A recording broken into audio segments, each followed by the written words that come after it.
आप लोग हड़ताल में हैं और आप लोगों की मांगों में आउटसोर्स कर्मियों की भी मांग शामिल है। इस संबंध में आपका क्या कहना है? देखिए, समाहरणालय एवं संलग्न कार्यालयों में आउटसोर्स से संबंधित भी कर्मी कार्यरत हैं। आउटसोर्स से संबंधित इन कर्मियों के लिए हम लोगों ने डिमांड की है कि आउटसोर्स से संबंधित कर्मियों को सरकार ने एजेंसी के माध्यम से हमारे यहाँ रखा है। अब सरकार वेतन दे रही है आउटसोर्स की कर्मियों को, लेकिन एक एजेंसी के माध्यम से दे रही है।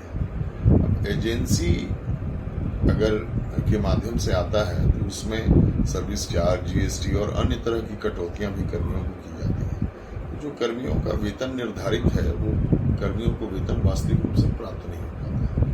जब कर्मी हमारे यहाँ ही कार्यरत हैं तो उनको किसी आउटसोर्स कंपनी के माध्यम से कार्य देने का कोई औचित्य मुझे नहीं समझ में आता है। अगर कार्य उनको सरकारी कार्यालयों में ही लेना है तो ज्यादा जवाबदेही से वो तब काम कर पाएंगे जबकि वो कॉन्ट्रैक्ट के अंतर्गत काम करेंगे, अनुबंध के तहत काम करेंगे।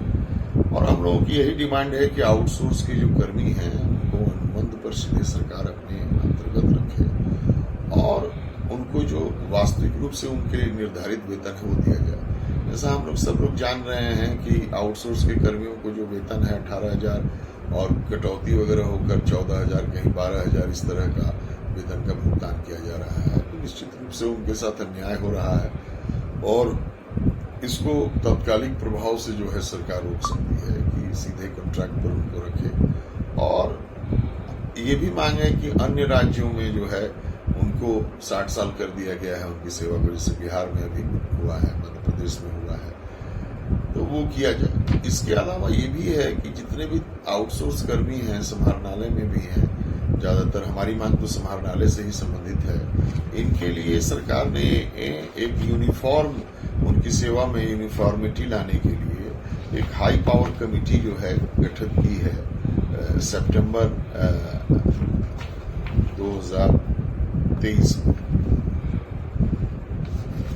जिसके संबंध में मैं आपको बताना चाहता हूं।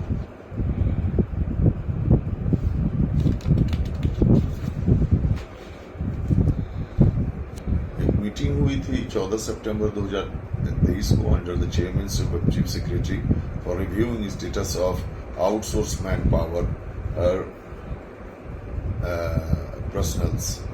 और इसमें अंतिम रूप से निर्णय ये लिया गया कि it was decided that an interdepartmental committee may be constituted under the chairmanship of Principal Secretary Finance with Secretary Revenue, Registration and Land Reforms and Secretary DOIT and E-Governance and CO JAP-IT as its member for formulating a comprehensive policy SOP for hiring manpower for government department and organizations.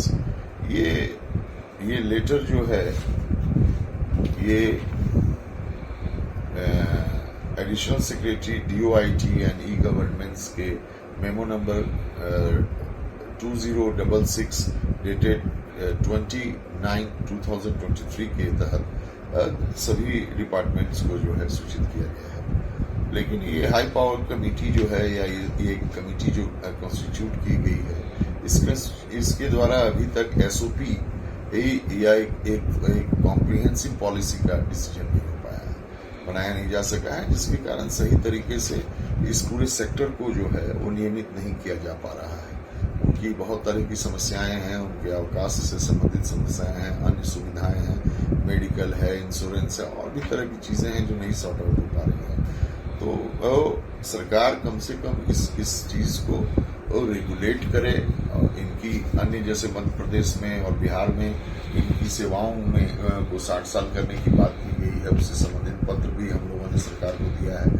इसके आलोक में सरकार जल्दी से जल्दी यथाशीघ्र 15 दिन 1 महीने में जो है ये कमेटी की अनुशंसा प्राप्त कर और उससे संबंधित जो SOP है वो लागू करे राज्य में, ताकि इनकी गंभीर समस्या का समाधान